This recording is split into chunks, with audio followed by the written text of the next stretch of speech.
Welcome back, ladies and gents. This past weekend, I was down in Pigeon Forge for the Great Smoky Mountain Jeep invasion. Kinda lost my voice, so bear with me. On today's show, BMW shows off its new nose, Jeep gives us a hint of the rebooted Wagoneer, and we look at the weirdest auctions from the week. Finally, we ask the question, what's the best way to spend $15,000 on a classic? I'm Tiffany Stone, and this is Hagerty's Daily Driver. Let's buckle up.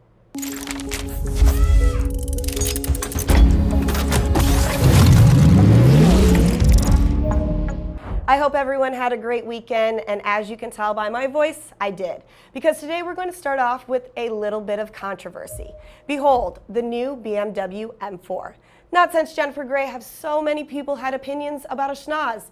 Now, ever since BMW showed off the M3, the internet has lost its damn mind over this car. And I get it, it's a lot. But if you drive it correctly, they're only going to see the taillights, right? So let's focus on the important stuff. In regular M4 trim, the twin-turbo straight-six makes 480 horsepower and is available, get this, with a standard 6-speed manual. Now elect and go for the M4 competition, and they'll bump you up to 510 horsepower, but your only choice is the 8-speed auto. The car hasn't fully been revealed, but you can see it here parked next to the M4 GT3 race car. The paint job is an evolution of BMW's commitment to art cars, which go all the way back to cars by artists like Roy Lichtenstein and Andy Warhol. Though, does anyone else see this and immediately think of the Dazzle camo used by the Navy to avoid German U-boats? Ah, the irony.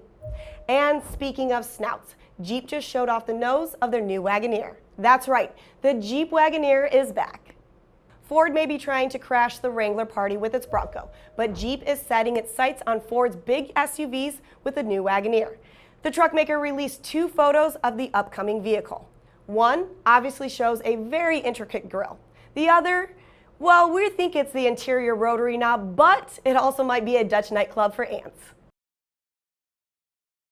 Now, many people think of the new Wagoneer as a tribute to the version built from the 60s to the 90s, but honestly, a lot of people think TGI Fridays is superior to Chili, so you can't always count on people's opinions. But the Wagoneer name actually goes back to the Willys and the Jeep Willys wagons of the 50s. Now, we'll find out on September 3rd if Jeep was able to make the new Wagoneer as awesome as the classic version. Well, it's Monday, so it's time for America's favorite game. You paid what? This is where we look at the last week of auctions to see what people are paying for classics. Up first, resto mods are still very popular as people look to have their cake and eat it too. You get the 60s looks, but with new performance. Now I know it's not for everyone, but if this is for you, then check this out. Ringbrothers took this 1967 fastback Mustang and redid, well, basically everything, and painted it copper burnt orange metallic. It now has a 427 cubic inch Roush Performance V8 matted to a Tremec 5-speed manual. The car was posted on Bring a Trailer and it sold for $265,000. You paid what? Yes, that's right. Okay, next up. So what if you want some power, but you've got kids and can't drop $250,000 on one car? Behold. Cars and Bids just sold this gorgeous 2016 Mercedes-Benz E63 AMG S-Wagon. Now this bad boy has a twin-turbo 5.5-liter hand-built AMG V8, putting down 577 horsepower and 590 pound-feet of torque. And it has just 36,000 miles on the clock with a few months left on the CPO warranty. Now that just sold for $60,000. You paid what? I know, it's a wagon. Come on, everybody, an AMG wagon. Gotta love it. Coming up, we're going to look at what you would do when you want a classic but only have $15,000 to spend. But first, the stylish but rugged Jeep Wagoneer. A great way to get away. Jeep, toughest 4-letter word on wheels. while a lot of attention is paid to the cars that are worth millions, they grab a lot of headlines, sure, but we are here to tell you that you don't need to be an early Facebook investor to get something great. Hagerty's Andrew Newton took a look at 3 very different cars you could buy and get running for less than $15,000 and actually enjoy. Up first, the Triumph TR6, which was sold from 1969 to 1976. It has classic British looks and they're reasonably good performers for the money. Sure, it has body-on-frame construction and a cast-iron V6 based on an old tractor design, but hey, that just makes it easier to work on. According to Hagerty research, you can get a number 3 good condition TR6 for about $13,000.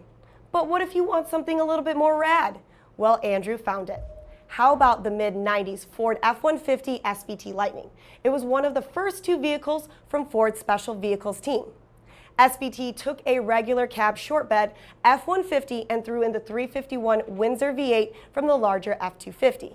With a few mods, they were able to squeeze out 240 horsepower. They also lowered it and reworked the suspension.